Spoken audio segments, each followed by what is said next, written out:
नमस्कार दोस्तों, स्वागत है आपका एमबी कंपटीशन अड्डा में। जैसा कि पुराना अपना जो वीडियो जिस तरीके से अपन ये मध्य प्रदेश के वनों का विभाजन पढ़ रहे हैं, उसका ये सेकेंड या थर्ड पार्ट है, जिसमें मध्य प्रदेश के वनों के विभाजन को और डीपली तरीके से समझ रहे हैं। देखो, इस तरीके से पढ़ने का मतलब ये है कि देखो एमपी जीके में बहुत हद तक मैं ये ध्यान दे रहा हूँ कि कोई भी पार्ट हल्का सा भी नहीं छूटना चाहिए। क्यों? क्योंकि पहली बात तो ये इजी है, और दूसरी बात इजी होने के कारण ही बहुत टफ है। कंडीशन क्या है ना कि इजी वाले क्वेश्चन पेपर में नहीं आते, और जो बहुत डीपली क्वेश्चन है वहां से क्वेश्चन पिकअप हो रहे हैं। ठीक है, तो इस कारण से इसको 4-5 पार्टों में अलग अलग 5-5 10-10 मिनट की वीडियो आपके सामने ला रहा हूं। तो सबसे पहले अपने चैनल को सब्सक्राइब जरूर कर लें, क्योंकि जो आगामी पेपर है उसमें ये वीडियो आपकी तैयारी में बहुत ज्यादा हेल्पफुल रहेंगे। तो चलिए शुरुआत करते हैं। तो देखो, यदि वनों के विभाजन की बात करें, देखो अपन ने प्रशासनिक आधार पर विभाजन पढ़ लिया था, उसके बाद जलवायु के आधार पर भी पढ़ लिया, और प्रजाति के आधार पर साल, सागौन, मिश्रित ये भी पढ़ लिया। आज जो प्रजाति के आधार पर ही पढ़ा था थोड़ा बहुत, और आज जो है तो ये 2-3 पॉइंट है। एक तो प्रजाति के आधार पर ही देखना है, दूसरा देखना है प्रादेशिक आधार पर वनों को देखना है, और तीसरा इनको देखना है वन विभाग के आधार पर कि वन विभाग के आधार पर वनों को किस तरीके से बांटा गया है। देखो, ये 3 पार्ट इसलिए हैं, ये 2 पार्ट हैं, सबसे इंपॉर्टेंट है। इनके अंतर्गत जो डाटा है, जो पेपरों में अधिकतर पूछा जाता है, उनको बहुत अच्छे से समझना है। तो चलिए देखते हैं। तो सबसे पहले प्रजाति के आधार पर, तो प्रजाति के आधार पर सबसे इंपॉर्टेंट 2 वृक्ष है, एक हिसाब से देख लीजिए, जो पेपर में भी आए। पुराने पेपरों का अध्ययन जरूर करना चाहिए। आप जानते ही हो, तैयारी करें तो पुराने पेपरों में आप देखिएगा कि ये क्वेश्चन पेपर में आए हैं कि नहीं आए हैं। तो सबसे पहले सागौन, ठीक है, और दूसरा साल।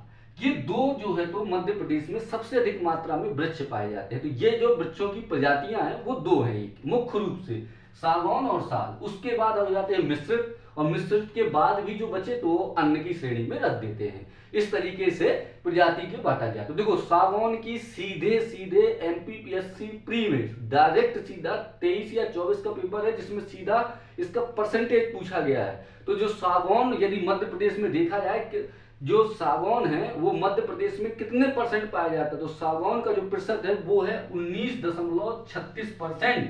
लगभग में क्वेश्चन आया था कि लगभग 20%, तो 19.36% मध्य प्रदेश में क्या पाया जाता है, संपूर्ण वृक्ष का 19.36% मध्य प्रदेश में सागौन पाया जाता है। तो ये बहुत इंपॉर्टेंट है, मैं बार बार कह रहा हूं, इसको बहुत अच्छे से याद रखना है। उसके बाद क्या है, साल का पेड़ है।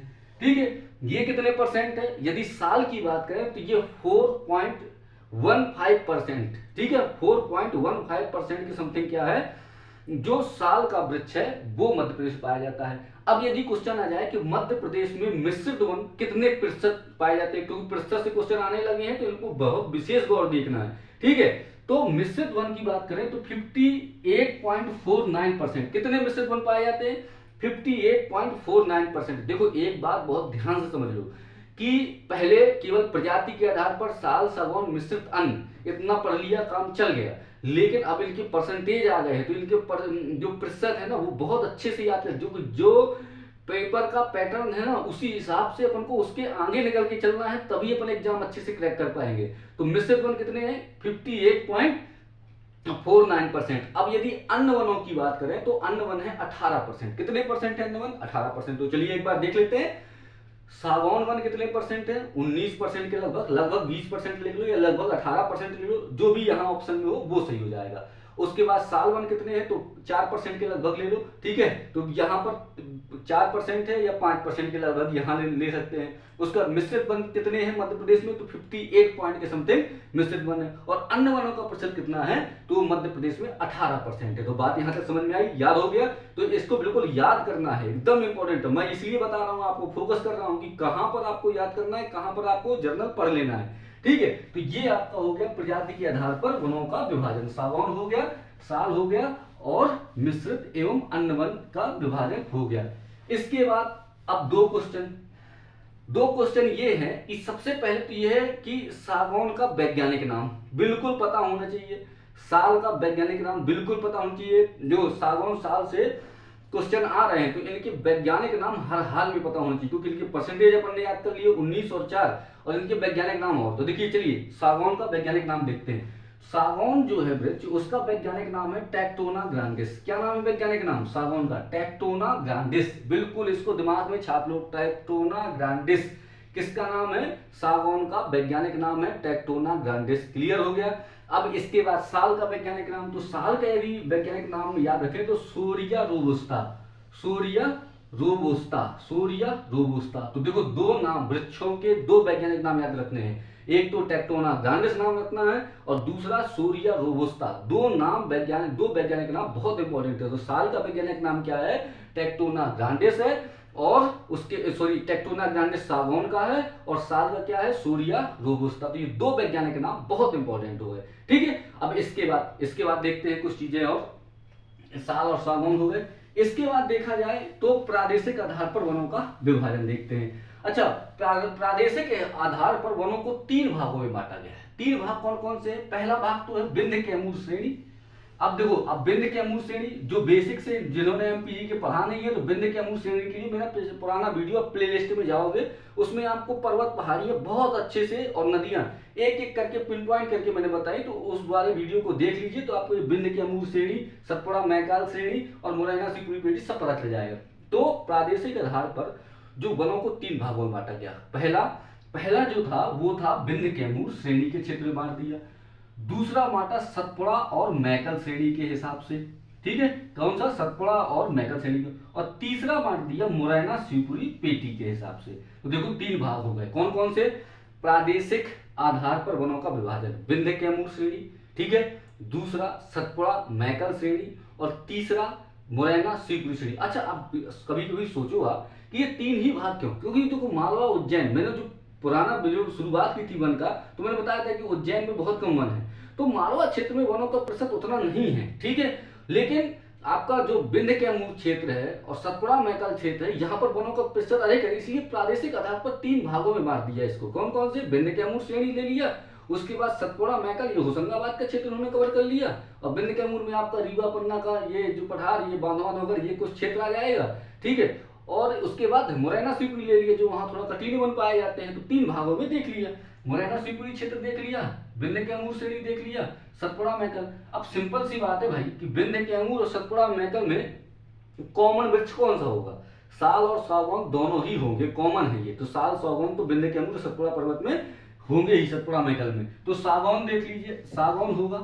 तेंदुपत्ता, अच्छा देखो जबलपुर सबसे अधिक मात्रा में, जो जबलपुर का क्षेत्र है, जबलपुर, दमोह, पन्ना, छतरपुर, ये क्षेत्र पूरा तेंदुपत्ता वाला, बीड़ी उद्योग वाला या तेंदुपत्ता यहाँ अधिक मात्रा में है। ठीक है, तो तेंदुपत्ता, विंध्य कैमूर क्षेत्र भी वही है, तो विंध्य कैमूर क्षेत्र जो वही है, और वहीं पर क्या है? विंध्य कैमूर श्रेणी हो गई और साथ में तेंदुपत्ता का क्षेत्र। तो तेंदुपत्ता सबसे अधिक मात्रा में कहाँ जो है? तो विंध्य कैमूर श्रेणी में ही पाया जाता है। उसके बाद शीशम की लकड़ी, ठीक है, शीशम की लकड़ी भी। और क्षेत्र जो है तो सागर और दमोह, सागर और दमोह का क्षेत्र, ये हो गया विंध्य कैमूर।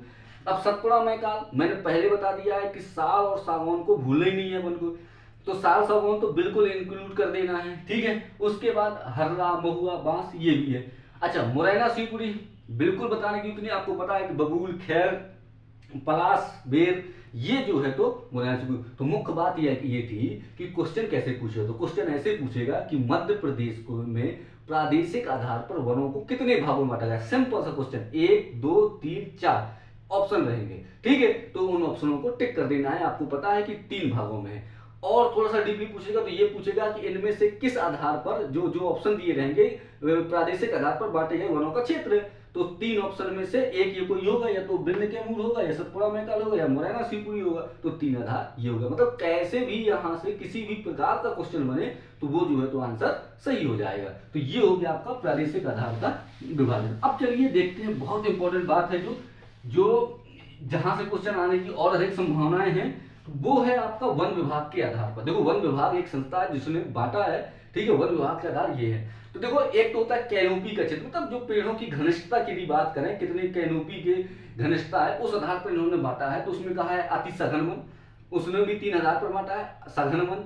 ठीक है, तो 3 आधार कौन कौन से हैं? एक तो अति सघन वन, मध्यम सघन वन और खुला वन। कि जो बिल्कुल कोर क्षेत्र होता है, जहां पर बिल्कुल ये समझ लो पैर रखने की जगह नहीं है, हर 2 कदम पर वृक्ष आ जाता है, इतनी सघन कैनोपी रहती है। ठीक है, तो यदि अति सघन वनों की बात करें, मतलब क्या होता है कि अति सघन वन का परसेंटेज क्या होता है? जहां पर कैनोपियों का घनत्व कितना 70% हो, एकदम बिल्कुल कितना एकदम घना जंगल, कैनोपियों का घनत्व कितना हो 70%, वो क्या आता है अति सघन वन। तो 70% यहाँ पर नोट करना है, क्योंकि 70% इंपॉर्टेंट है कि कैनोपी का घनत्व कितना रहना चाहिए 70%। तो उसको किस श्रेणी में रखेंगे अपन, अति घनत्व वन, मतलब अति सघन वन है वहां पर, ठीक है। अब यदि अति सघन वन, ये तो हो गया कैनोपी का घनत्व जहां पर कितना हो, जहां बात कर दी कि 70% का क्षेत्र हो। अब दूसरी बात ये है कि भाई अति सघन वन आखिरकार जो वन विभाग है तो रिपोर्ट तो जारी करता है, तो कितना है अति सघन वन, तो 6,676 वर्ग किलोमीटर का क्षेत्र जो है ना मध्य प्रदेश में क्या है अति सघन वन है, मतलब 70% की कैनोपी है 6,600 वर्ग किलोमीटर का, ठीक है। अच्छा, अब ये तो कैनोपी की बात हुई है 70%, तो अति सघन वन संपूर्ण वन का कितने प्रतिशत है, तो देखो ज्यादा तो नहीं होगा भाई, इसका परसेंटेज तो कम ही होगा, तो कितना है 2.17%, कितना 2.17% है। तो मुख्य रूप से कितनी बातें निकल के आई अति सघन वन में, 3 बातें याद रखनी है।